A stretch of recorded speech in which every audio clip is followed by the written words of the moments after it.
Okay, happy ang resulta mga abiyan. Alright, praise the Lord. Another Wednesday, amen? Now, happy ba kita? Amen. Although medyo, gipredict nga may ulan gidman, no? Lalo na mamayang gabi daw. But compare sa Luzon, no, kay may bagyo naman nga bago sila, Marcy, no? Sa Marcy naman, una Christine, sunod Leon, sunod Marcy. Oh, grabe. No, Luzon, Isabela, Aurora, Cagayan. Way pagani ka recover ang iban, way naman gibirahan naman sila. No, way pagani na tanggal tong bara sa ilabalay, gibira naman sila subong brad. Northern Luzon, no, kaluluoy sila mga kabyanan. That is why dako ta nga we are so blessed nga wala kayo ang bagyo diri sa aton. Amen. Way tarason nga di magpasalamat. Okay, this time magtindog ta and magpray kita. Let's come to the Lord. Amay nga langit nun, buhi nga Dios. Ginoo nga makaako sa tanan. Salamat sini nga gabi. Salamat sa imong katutom. Salamat sa imong gugma, kagrasya. Adlaw-adlaw at oras-oras ginapabatyag mo sa amon. Gani o Dios, salamat nga sini nga tion, may oras kami, may tiyempo kami. Makatingob, makatipon sa isa ka tinutuyo. Ikaw amon simbahon, ikaw amon himayaon, kag imo pulong Lord amo pagatun-an. Sini nga gabi ikaw magapreparar sa amon kasing-kasing Ginoo. Tagai kami sang kasing-kasing nga mapainubuson kag willing magbaton sa mga direksyon halin sa imong pulong. Kag kabay ini nga mga pulong dako gid nga bulig na mapasanyog namon, mapabakod namon amon nga relasyon sa imo labaw sa tanan ng amon pagtuo. Kag ini nga mga truths Lord nga amon nga tun-an kag pamatian kabay nga ini amon mai-share man sa mga katawhan, Lord, nga kulang pa sa ibalo about sa ini nga aspect, Lord, sa diin. Ang tao, may tatlo ka parte Ginoo. Ang lawas, ang espiritu, kag ang kalag. So, kabay, Lord, nga karong gagabi, ang balaan nga espiritu amo ang magabulig, i-enlighten kami, tagaan kami wisdom and understanding sa paghangop sa imong pulong. Ang tanan sa among pagpadayon, amo ginapangabay, gitugyan, labaw sa tanan gisalig paagi ni Kristo nga amon Dios kag bugtong nga manluluwas. Amen. And amen. Salamat magapungko kamo. Okay? Now last week, okay, we discuss sa condition, no? Sa isa ka tawo, brad, nga hindi paluwas. Okay? After the fall of man, after nakasala si Adan kag Iba, may ara judgment ang Dios, no? Ginhukman sila sa Dios. Ano ang natabo sa lawas? Mapatay na siya. Magbalik siya sa yabok, no? Tani ang tao wala siyang kamatayon. Apan tungod sa sala, gideclare sa Dios nga judgment amo ang kamatayon. Thou shalt surely die. Siling sa Genesis, the moment nga magkaon sila, sang gindili sa Dios nga pagkaon bad mapatay sila. Kag hindi lang physical nga kamatayon ang maaguman sa tao, kundi amuman sa spiritual. So ang tao, okay, mamatay physically, magbalik sa lupa. Iya kalag dito sa impyerno, sa lake of fire. Kag ang iya nga espiritu, mabalik man sa Dios. Amo na ang kahimtang sa tao. Apang salamat sang nag-intervene si Kristo, okay, namatay si Kristo sa cross mga kabyanan, ano matabo, okay? Ang lawas ni Kristo died and buried for our sin. Amen? Ang iya man nga lawas, namatay man. Okay? Ang lawas ni Kristo. Okay? Gilubong man ang iya nga lawas. Makita nato ang iya physical nga lawas, gilubong. May lulubngan ang iya nga lawas. Okay? And then, ang iya espiritu, aton makita, Luke 23. Anong siling diri? Luke 23. Luke chapter 23.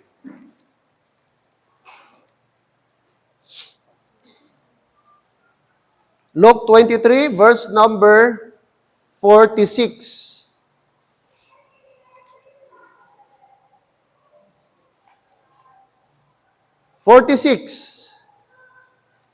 Alright.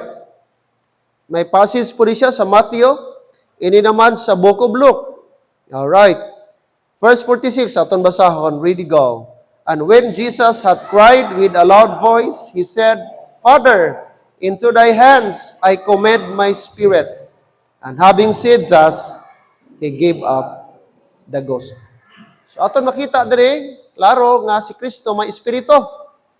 Ang iyang espiritu, gikumen niya, gisurrender niya, gisubmit niya, Father, into thy hands I commit my spirit. Na-notice nyo ba, small s? Kasi every time nga capital S, Holy Spirit po yan. No? Pag small s, espiritu po yan ng tao. And He gave up the ghost. Oh, He gave up the ghost, ang kanyang espiritu. Synonym po yan sa spirit, ang kanyang ghost. Okay, so makita natin ang ating Panginoon. Okay, He gave up the ghost, He commit His spirit. And of course, ating na-discuss, ang kanyang soul, mga kapatid, ay pumunta sa hell. Makita po natin maraming mga verses, no, na ating makita na hindi lang po siya, mga kapatid, gijudge ang ating kasalanan doon sa cross, kundi ang judgment pa, mga kapatid, sa spiritual na experience din ng ating Panginoon. Okay? Sapagkat hindi enough ang physical death para mabayaran ang ating kasalanan. Kasi kung physical death lang, pag namatay ang tao, langit na ating kaluluwa, kaya nabayaran natin sa physical death. Pero hindi po, mga kapatid. Di ba ang tao, after physical death, there is a second death, which is spiritual. At yun ang final judgment ng Diyos sa taong makasalanan. Tama? At yun ay kasamang binayaran ni Kristo. Hindi lang natapos doon ang judgment sa physical death na nung namatay siya sa cross, He gave up the ghost, bagkus, mga kapatid, pumunta siya sa pinaka-severe. Pag sinabing severe, mas intense pa, na suffering para sa atin at sa aking kasalanan. Amen? So, marami tayong separate lesson dyan. Yung ang topic ko dyan, mga kapatid, Christ in the heart of the earth. Isiparate natin yan na lesson. Pero, last Sunday, last week, no, gibigyan ko kayo ng overview, okay, sa atin po. Okay, basahin natin uli. Acts 2:27. Sadly, mga kapatid, may mga skeptic na mga pastors, mga believers, pag ito na teaching, mga kapatid, sabi niya, cultic teaching yan. Turo ng kulto. Imagine mo si Kristo daw nagpunta ng hell. Pero mga kapatid, kung ating tignan in deeper sense, mga kapatid, makikita po natin ang truth. Alright? Okay? Verse number 26. Verse number 26. So, 26. Sabi ng 26, Therefore did my heart rejoice, and my tongue was glad. Moreover, also my flesh shall rest in hope, because thou wilt not leave my soul in hell, neither wilt thou suffer thine Holy One to see corruption. Alright, see corruption. Verse 31, He's saying this before, speak of the resurrection of Christ, that His soul was not left in hell, neither His flesh did see corruption. So, based on this verse, Jesus Christ pumunta ng hell, pero hindi siya nagpatuloy doon, hindi siya nanatili doon, hindi siya nagstay doon, mga kapatid. Okay? But this verse is a very clear indication ng ating Panginoong Diyos po, mga kapatid. Okay, Isaiah 53 verse 9. Like I said, meron tayong separate lesson ito na ating i-discuss later. Okay? So, overview lang po ito. But let's go to Isaiah.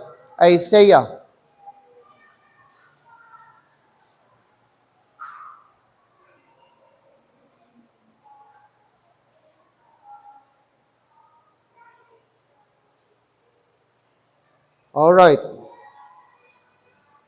So, sabi po dito, 53 verse number 10. Yet it pleased the Lord to bruise him, He hath put him to grief.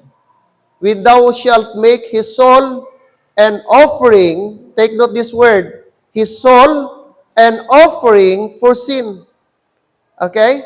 Christ, saan napunta ang kanyang body? Sa sepulcher. Pero dito po, ang kanyang soul. Gisabi ng Bible, an offering for sin. Okay? Gi-offer din ang kanyang soul, hindi lang body. He shall see his seed. He shall prolong his days, and the pleasure of the Lord shall prosper in his hand. Verse 11, He shall see of the travail of his soul. Na-mention po yung travail, mga kapatid. That means, okay, my pain, and shall be satisfied by his knowledge, my righteous servant, justify many, for he shall bear their iniquities. Verse 12, therefore will I divide him a portion with the great, and he shall divide the spoil with the strong, because he hath poured out his soul unto death, and he was numbered with the transgressors. Sino yan? Yung mga malefactor, yung mga thieves. And he was numbered with the transgressors, and he bare the sin of many, and made intercession for the transgressors. So dito pa lang mga kapatid, Book of Isaiah, gipredict na po, giprophesy na po, na si Jesus Christ ay mag-suffer. Meron pong judgment na kanyang experience para po magkaroon ng salvation sa mga transgressors. Poured out his soul unto death. Take note that phrase, mga kapatid. And he was numbered. Wala siyang kasalanan. Hindi siya transgressor. Wala siyang gitransgress na law. Mga kapatid, in fact, he fulfilled the law. But sabi ng verse, he was numbered, considered, with the transgressors. And he bare the sin of many. Walang iba po yan si Jesus Christ. Amen? Ang gimension nito na verse. And made intercession for the transgressors. Amen?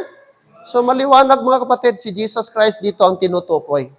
Na ating Panginoon nag-suffer, okay, his soul is, became an offering for our sin. As like in the Old Testament mga kapatid, ang burnt offering, hindi lang po siya enough gipatay, hindi lang enough gichap-chap, kundi sinunog po ang offering. That is the propitiation for our sin. The word propitiation is satisfied para tayo mga kapatid sa judgment. Walang ibang judgment, walang ibang offering na masatisfy ang God the Father, kundi mga kapatid, ang offering lang na ginawa ni Jesus Christ. So, iyan po ang dapat nating maintindihan. Okay? Now, let's go to the threefold part of man after the fall. Ano ang promise ni Lord? Kanina, nag-intervene na si Jesus Christ. Ang kanyang body, nilibing para sa ating kasalanan. Ang kanyang kaluluwa, ating nakita, nag-suffer din po mga kapatid, ang kanyang soul. Ang kanyang spirit, bumalik sa Ama. Now, ano ang promise ni Lord after nung nagawa na po ni Jesus Christ, mga kapatid? Okay, nung nag-intervene na si Jesus Christ, ano na ang promise niya sa Christian? Okay, number one, sa body. Ano na mangyari sa katawan natin, bad? Nung after na nag-intercede si Jesus Christ, after na siya nag-intervene sa cross, namatay siya, tapos na-resurrect. Ano ang i-promise niya sa body? Of course, napaka-common. Isama niya, mga kapatid, sabi dito, number one promise, to be resurrected or caught up in heaven. So kung di ka masali sa rapture bad, ikaw na Christian, ma-resurrect ka. Ikaw na buhay, i-rapture ka. Okay? Yun ang mangyayari sa body natin. Okay. Let's first go to John. John chapter 11. John chapter 11. Mga men, please. Brad. Mga men. John chapter 11. So I hope open tayo mga kapatid. Amen? Now, open tayo sa pag-study ng Word of God. No? Kaya napakaganda kung open tayo. Huwag kaagad tayo magsirado, huwag kaagad tayo maging critical or negative. Maganda istudihan natin ang passage. Amen? Oo, para ma-enjoy natin ang salita ng Panginoon. Alright, anong sabi ni Lord? John 11, verse 25 and 26. Mga men, pakibasa, ready, go.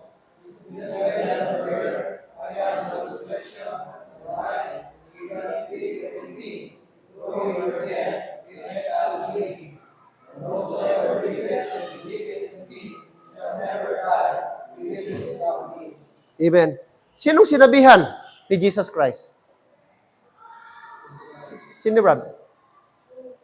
Si Martha. Sino dito ang tinutukoy ni Jesus Christ na ma-resurrect? Si Lazarus. Tama? Namatay si Lazarus. Pagdating ni Jesus Christ, patay na si Lazarus, hindi niya na naabutan. Okay? Sinabi niya, Lord, sana kung dumating ka earlier, baka buhay pa. Pero mabuhay pa ba uli ang aking kapatid? Mabuhay pa ba siya uli? Yun ang tanong nila. Oh, verse 23, Jesus saith unto her, Thy brother shall rise again. Ang iyong kapatid ay mabuhay uli. Martha saith unto him, I know that he shall rise again in the resurrection of the last day. So ang tinutukoy pa niya sa last day pa mga kapatid. But Jesus said unto her, I am the resurrection and the life. He that believeth, take note, he that believeth in me, though he were what? Dead, kahit patay na siya, yet shall he live. Okay? Siya po'y mabubuhay. Kahit patay na siya, bagamat patay na siya, subalit siya po'y mabubuhay. At sabi po ng 26, and whosoever liveth and believeth in me shall never die. Believest thou this? Oh, so tinanong po ni Jesus Christ si Martha. Now, nag-promise si Lord, sabi niya, I am the resurrection and the life. So meaning, i-resurrect ng Diyos ang katawan, ang lahat ng mga believers, ang lahat ng mga saved. One day, their bodies will be what? Resurrected by pagabanhawon. Okay? Now, sabihin nyo, Pastor, before the cross man yan. Before the cross. Okay? Now, let's go to Apostle Paul. Okay, very familiar. 1 Thessalonians, chapter number 4. 1 Thessalonians, chapter 4. Okay. Ang promise ng Diyos, mga kapatid. Now, this is what we believe, the rapture. Okay? Okay? Verse number 16, 4:16, 1 Thessalonians 4:16, For the Lord himself shall descend from heaven with a shout, with the loud voice of the archangel, and with the trump of God, and the dead, take note, and the dead in Christ shall rise first. Notice the word, and the dead in Christ. Who are those people na i-resurrect? Una, first, sabi ng Bible, dead in Christ, mga believers. Verse 17, then we, referring sa mga living saints, then we, which are alive and remain, shall be caught up together with them in the clouds. Them, katong nauna, yung mga namatay, caught up together with them in the clouds to meet the Lord in the air, and so shall we ever be with the Lord. So ito po yung promise ng Diyos sa mga tao, sa mga believers, sa mga saved, patungkol po sa kanilang human body. Na one day, ikukut up. One day, i-resurrect sila. Ibabalik yung kanilang katawan. Ang kalag sa tao, babalik, mga kapatid, mag-reunite kasama yung physical body nila. Okay? Naintindihan natin? So, ibig sabihin, mabubuksan kung saan man sila namatay, sa dagat man, or kung saan man sila, mga kapatid, okay, mag-reunite, mag-combine, mag-reunion ang body at ang soul, and to meet the Lord in the air. Okay? So, yun po ang sinabi ni Apostle Paul. So, ang ating body, yung body ng believers, ma-resurrect yan. No? I-resurrect, banhawon. Now, ang soul, ano naman? Ang soul. Okay, of course, anong sabi ni Lord? Anong sabi ni Lord? John 14, verse 1 to 6. Okay. So, after the rapture, of course, mga kapatid, after the rapture, sabi ng Book of John. Okay? Book of John. Book of John. Chapter 14. Oh. Chapter 14. Let not your heart be troubled. Verse 1. Ye believe in God, believe also in me. In my Father's house are many mansions.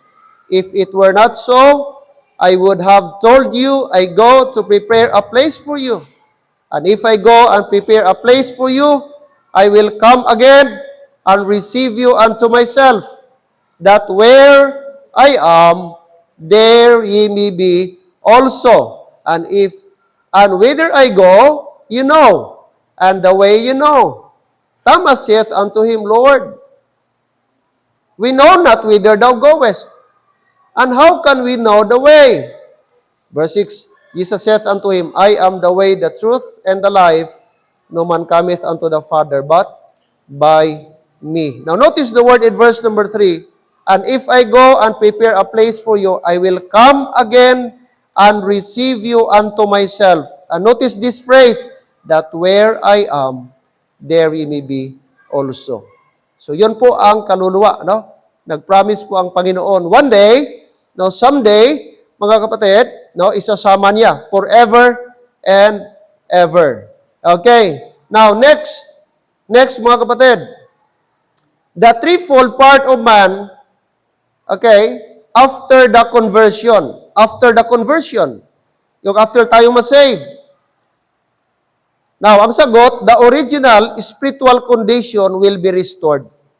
So, kung ano yung original dati, Brad, ang original, sa time ni Adam and Eve, nung di pa sila nakasala, i-restore. I-restore ng Panginoon. I-restore sa Ginoo ang ilang spiritual condition.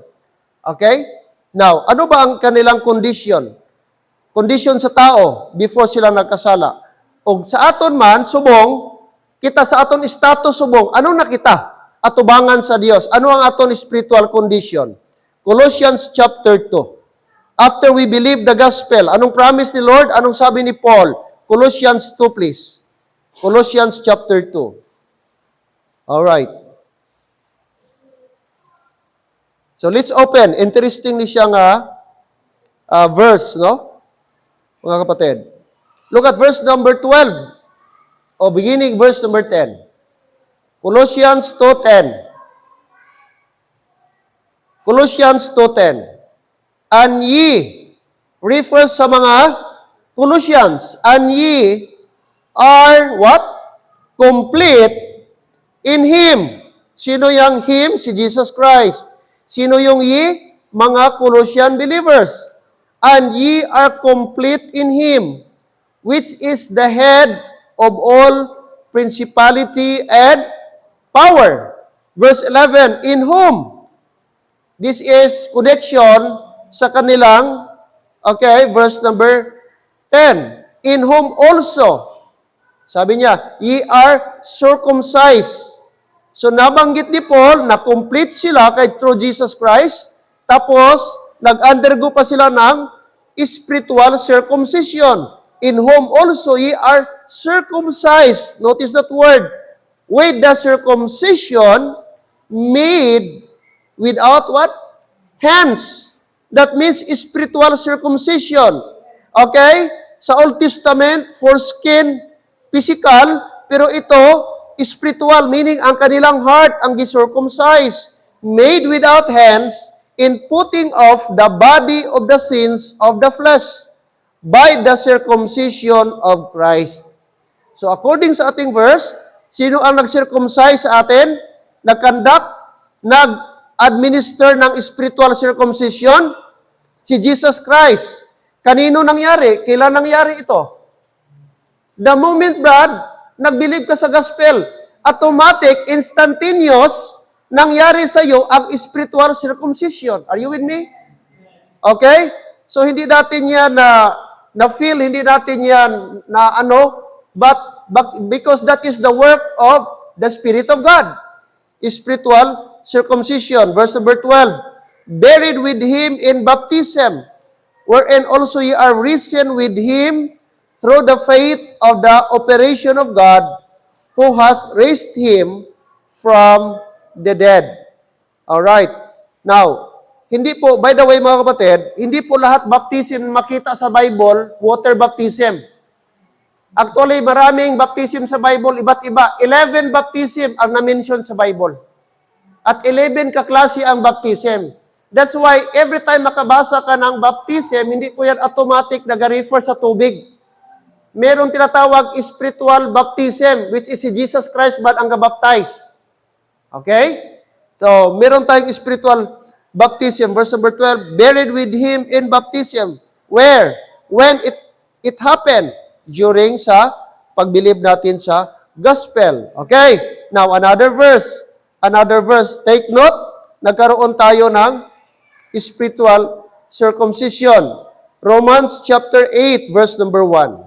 Romans chapter 8, verse number 1. Another passage. Chapter 8, verse number 1. So, gisircumcise na ang ating heart through the Lord Jesus Christ, ang ating spiritual.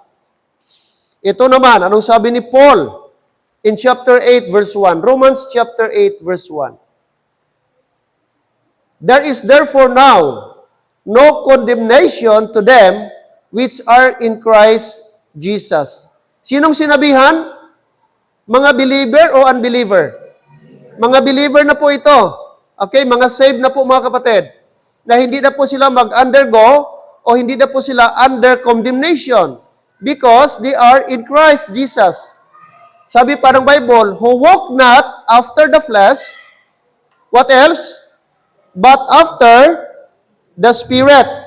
So, ang isang saved is not walking anymore in the flesh, but rather after the Spirit. Ano ang character ng Spirit? Okay, this is referring to the Holy Spirit. If you notice, it was a capital S. Verse 2, for the law of the Spirit of life in Christ Jesus hath made me free from the law of sin and death. Amen? So, na-liberate na po tayo. Hindi na to under the law of sin and death. Verse 3, for what the law could not do, in that it was weak through the flesh, God sending His own Son in the likeness of sinful flesh, and for sin condemned sin in the flesh. Verse number 4, that the righteousness of the law might be fulfilled in us, who walk not after the flesh, but after the Spirit. So, kailan ma-fulfill, mga kapatid, ang righteousness? When we walk not after the flesh, but after the Spirit, according sa verse number 4. Verse number 5, for they that are after the flesh. So, makita nyo po, meron po siyang contrast. May contrast po. Ano yung mga tao nag-walk after the flesh? Do mind the things of the flesh. But they, tayo na mga Christian, but they that are after the Spirit, the things of the Spirit. So there are two kinds of mind. The mind of the flesh and the mind of the Spirit. Na ating makita dito sa verse number 5. Verse number 6, for to be carnally minded is death, but to be spiritually minded is life and peace. So, ano ang ma-produce ng carnally minded? Death. Pero ang spiritually minded na tao, ang resulta, life and peace. Amen? Verse number 7, gi-emphasize pa ni Paul, because the carnal mind is enmity with God. That means enemy of God, against God. For it is not subject to the law of God, neither indeed can be. So then, they that are in the flesh, anong sabi ng salita ng Panginoon? Verse number 8, cannot what? Please God. So there is no room, mga kapatid, na ma-please ang Diyos kapag ka ang tao is carnally minded. Walang capacity, ability na mag-please ang flesh kapag ka na-under ang tao sa flesh, mga kapatid. Sabi ni Paul, cannot please God. But verse number 9, but ye, kita niyo pong contrast, but ye are not in the flesh. Amen. Wala na kayo sa laman. But in the Spirit, if so be that the Spirit of God dwell in you. Amen. Now, if man have not the Spirit of Christ, tingnan niyo po ang kanyang contrast, he is none of His. So maliwanag dito mga kapatid na ang Spirit of God is a test, is a manifestation, is a sign that you are a child of God. The Bible says, if you don't have the Spirit, you are none of His. Okay? Kaya hindi talaga makaintindi ang tao sa mga spiritual na mga bagay, but spiritual things, kapag ka walang Spirit of God. Kasi yun ang mag-connect sa Kanya, Spirit to Spirit. Kaya ang unbeliever, di mag-enjoy ng salita ng Diyos. Hindi niya maintindihan ang salita ng Diyos. Hindi siya makarelate kasi wala siyang Spirit of God. Amen? Kaya maliwanag. So, ano na tayo? Nung nasave tayo ba, nagdwell na ang Spirit of God sa atin. And because the Spirit of God is in us, we are no longer walking in the flesh, rather in the Spirit of God. And therefore, we can now please God sapagkat meron na tayong Spirit of God. No? Kaya, yun ang dapat nating makita, mga kapatid. Amen. Okay. Ano pa ang ating makita? Chapter 3. Colossians chapter number 3. Colossians chapter 3. Colossians chapter 3, verse number 10.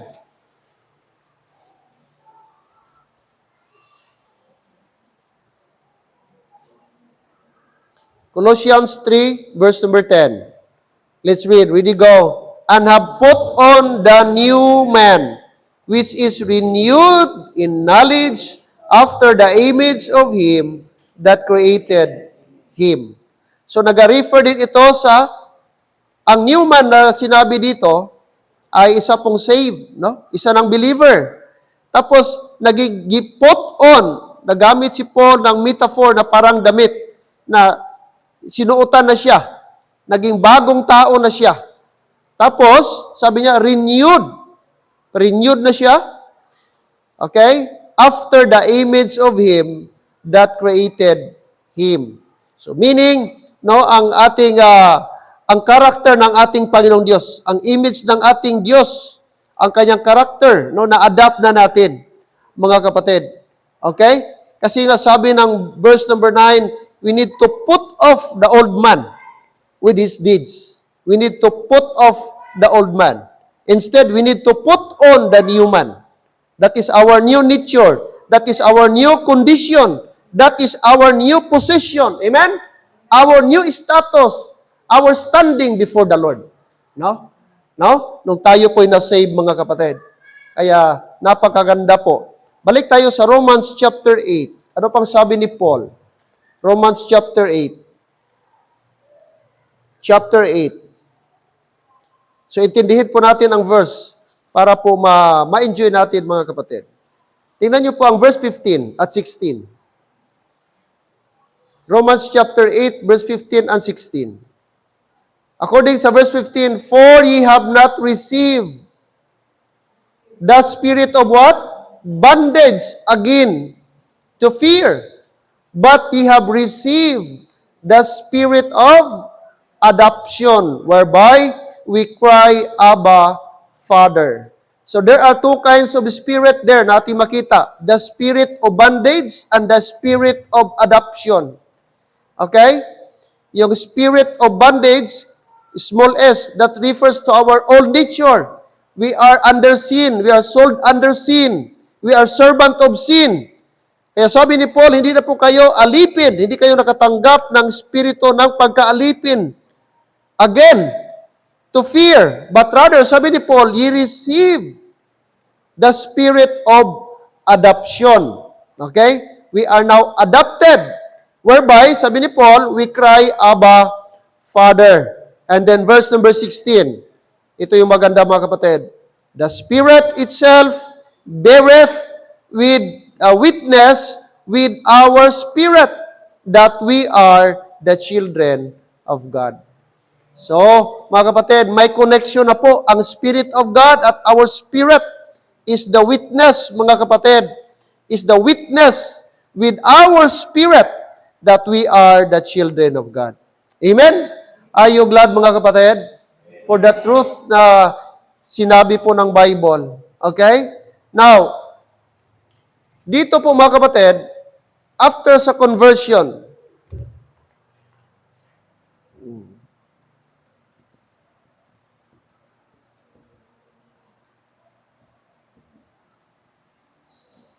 after conversion,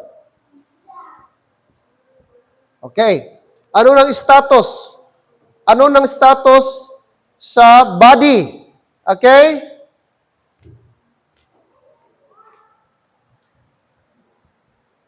Sinning, but detached. Nakadetach na ang body. Nung una, nakadikit siya from the soul. Yan. Nung una, before na save, before ang tao na unsaved, ang kanyang katawan, body and soul, naka-attach, nakadikit. Ganon, mga kapatid, nakadikit. Pero nung na-save ang tao, na-convert na ang tao, nahiwalay na po ang body. Nahiwalay na sa soul. Ang sinong nagkasala? Ang nagkasala, ang body. Sinning, ang katawan, sinning, but detached from the soul. Iyon ang status. Now, soul. Ano naman ang soul? Ano ang soul? Oh.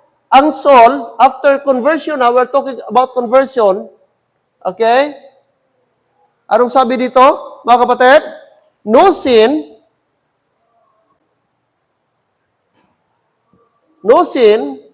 and cannot sin. No sin and cannot sin. Okay? No sin and cannot sin because it is detached from the body. Because it is detached. Hindi na siya connected. Okay? From the body,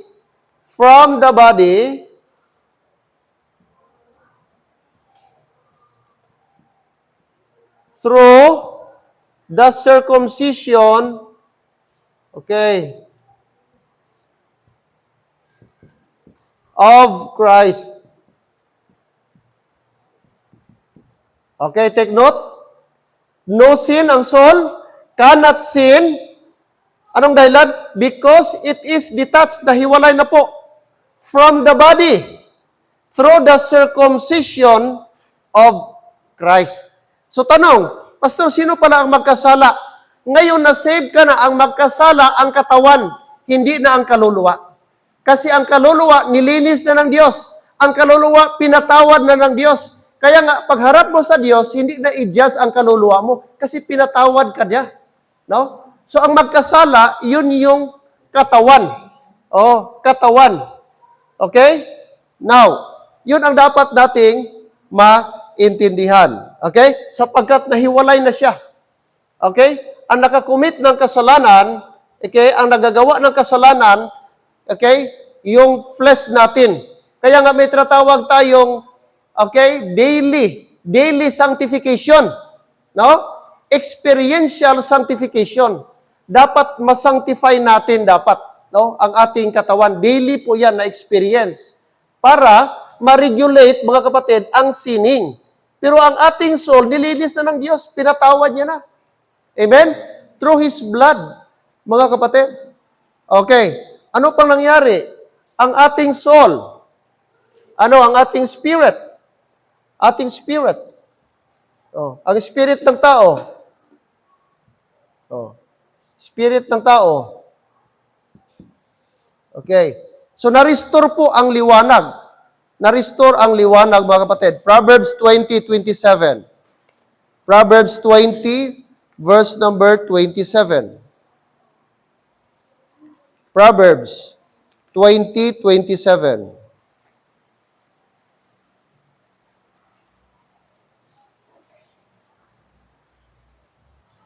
Proverbs 20:27.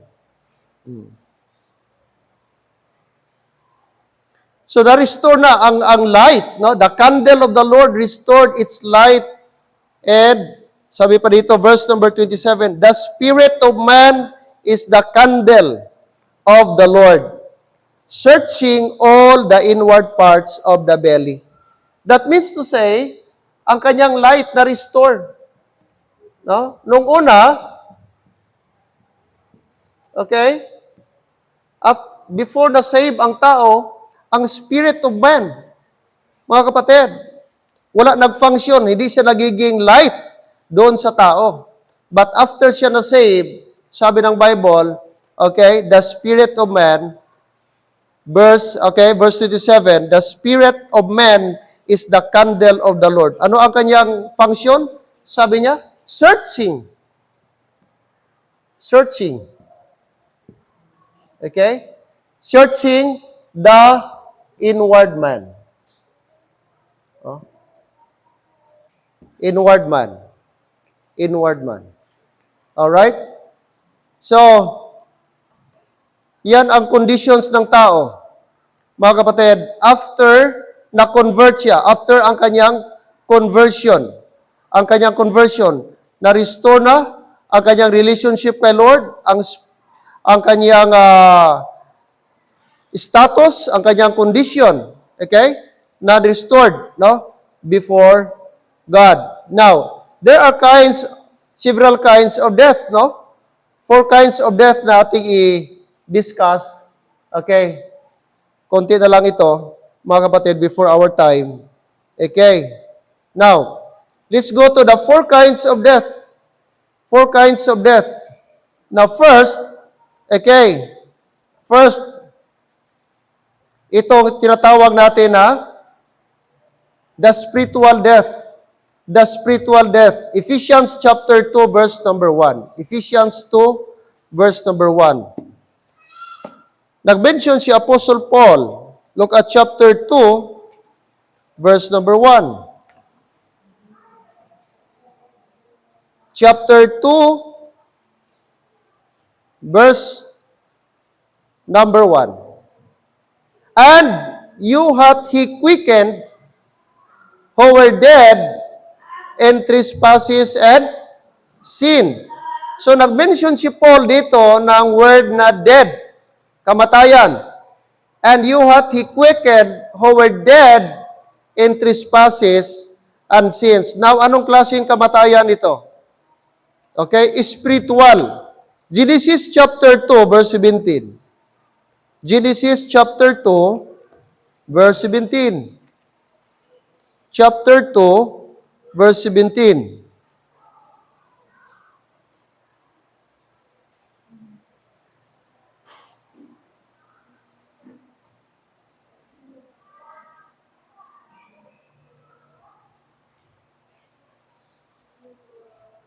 All right, verse number 17.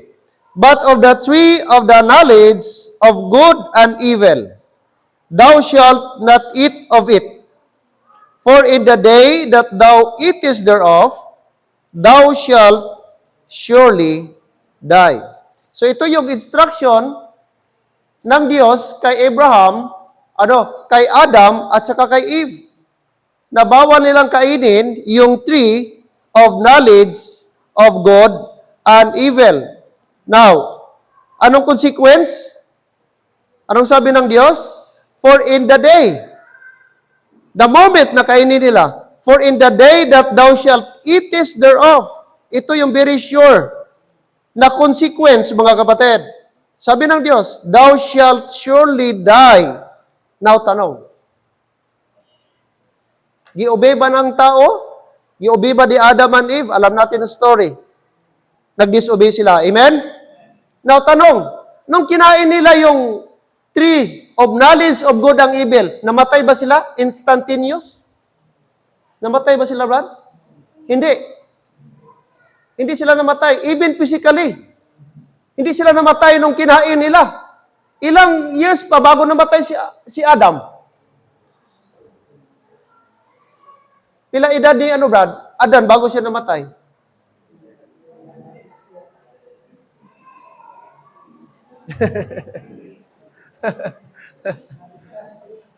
$900 plus. To be exact. 993?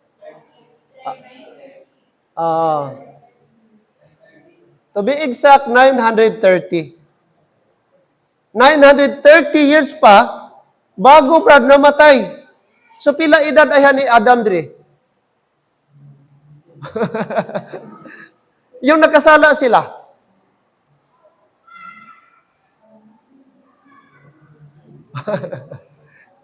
Wala taklo, Brad.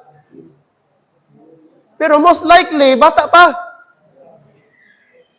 Kasi, Brad, bata pa, wala pa sila nagkasala eh. This time, nung gisabi ng Diyos, di pa sila nagkasala. Oh, imagine mo. So, although, di natin alam ilang edad niya, pero matagal. So, ibig sabihin, ang death na sinabi ng Bible dito, hindi physical. Namamatay kayo. Sa oras na kainin nyo ito, mamatay kayo. Hindi yun physical kasi pag nung namatay sila, anong kinain nila yung prutas na yun, dapat namatay na sila. After nila kinain, tinikman. Pero sabi ng Bible, nabuhay pa si Adam 930 years old. Nagkaapo pa siya, nagkaapo ng ilang apo. Matagal pa, Brad. So, ibig sabihin, tinutukoy, Brad, spiritual. Oh, spiritual death. That means, okay, anong ibig sabihin is separation. Ang tinutukoy dito na death, mga kapatid, na someday, magkaroon sila ng death is the separation of man from God. Okay? Spiritual separation. Okay? Of man from God. 59 verse 2. Isaiah 59 verse 2. Isaiah. Interesting ito mga kapatid, kaso lang kulang ang ating oras. Gusto ko pa sanang i-elaborate natin. 59 verse 2. Anong sabi ni Prophet Isaiah? Verse 2, ready go. But your iniquities have separated between you and your God, and your sins have hid His face from you, that He will not hear. So ano ang naputol? Relationship. Okay? Relationship. The moment na nag-disobey si Adan at Eva, na-disconnect sila kay Lord. Ang kanilang spiritual connection ba, na-disconnect, naputol. No? Nawala na. Okay? Ang perfect nila na harmony, ang connection nila before the Lord, ang perfect nila na relationship, nawala yon. Ang kanilang, mga kapatid. So that means spiritual death, na-cut off, naputol. Okay? Ang kanilang relationship. Dahil po sa kasalanan. Verse number 2, according sa ating binasa, sabi ng verse, but your iniquities have separated between you and your God, and your sins have hid His face from you, that He will not hear you. That means they were dead spiritually. Adam and Eve, nung nagkasala sila, declared sila, positionally mga kapatid, they were considered spiritually dead. Patay sila. Nawala ang, na-disconnect sila sa Panginoong Diyos. Ang kanilang relationship, na-disconnect, naputol, nawala. Na-disconnect mga kapatid. Okay? Yan ang status ng tao. Okay? Nung ang tao ay na-fall into sin. Okay? Fall into sin. Alright. Now, anong sabi po ng Matthew 8:22? Matthew 8:22. So lahat mga kapatid, mula sa kay Adam, nagiging, sila? Patay spiritually. Mula kay Adam, since si Adam, okay, mga kapatid, anong status ng tao? Matthew 8:22. Matthew 8:22.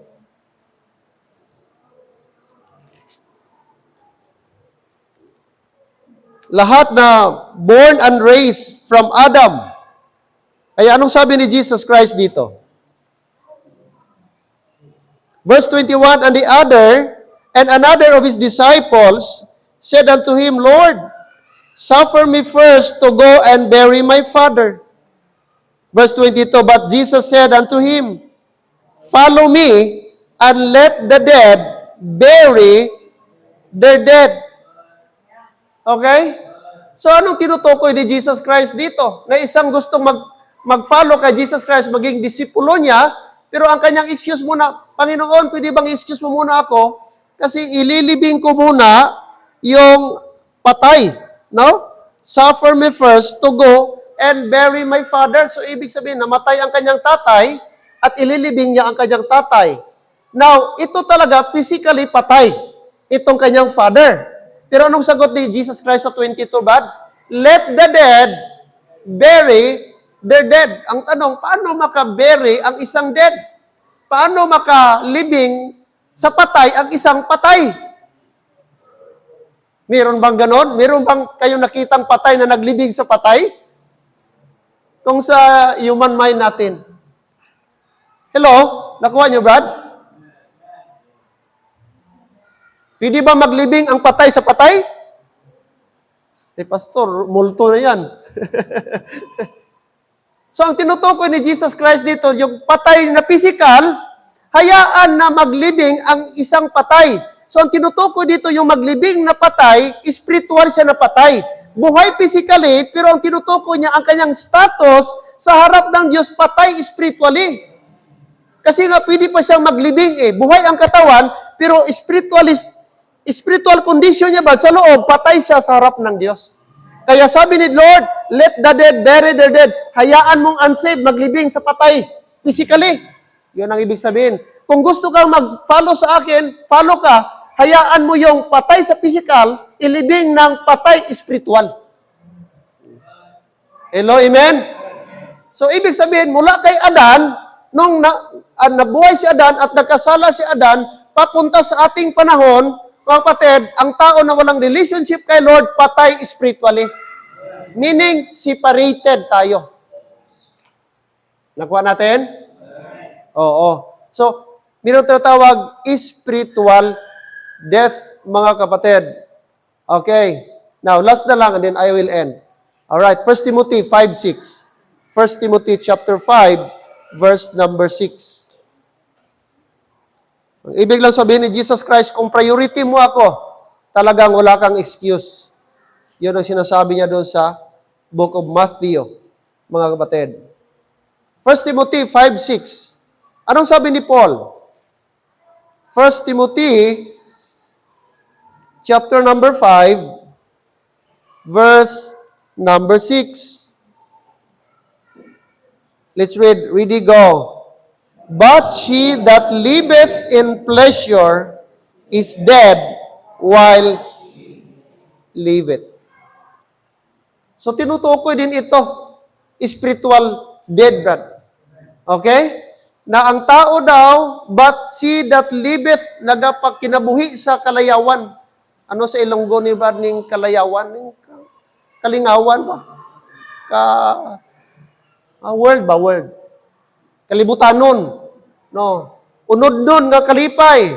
Kalibutanon nga kalipay. Anong sila ni Paul? Is patay samtang siya buhi. Is dead while she liveth. So pwede ka na. Buhi nga patay. Patay nga buhi. Oh. Buhi physical, patay spiritual. Oh. Amo na kita sadto. But salamat sa Dios, gibuhi kita. Oh. Paagi sa pag-intervene ni Jesus Christ sa ato. Oh, praise the Lord for that, mga kapatid. Kaya, okay? Damo mga tao subong, no? Buhi pero patay, no? Buhi pero patay ang serbisyo. Oh. So, that is for now, mga kapatid. Atin itong ipagpatuloy. Okay? Sa sunod. Okay? 4 kinds of death na ating istudihan. Ano itong 4 kinds? Number 1, spiritual death. Spiritual death, mga kapatid. Amen? Okay, so kulang ating oras. Okay, but anyway, let's continue this lesson next week, mga kapatid. So tandaan nyo po yung mga verses, no? At least somehow, meron tayong maipakita, may share na mga truths, no? Galing sa Bible about physical or spiritual death. Okay, shall we all rise? Tayo, please. Please bow our head. Father in heaven, thank you, Lord. This evening, salamat sa lesson. Panginoon, na aming narinig, aming napag-aralan, aming nabasa. Help us, Lord, na itong mga verses na ito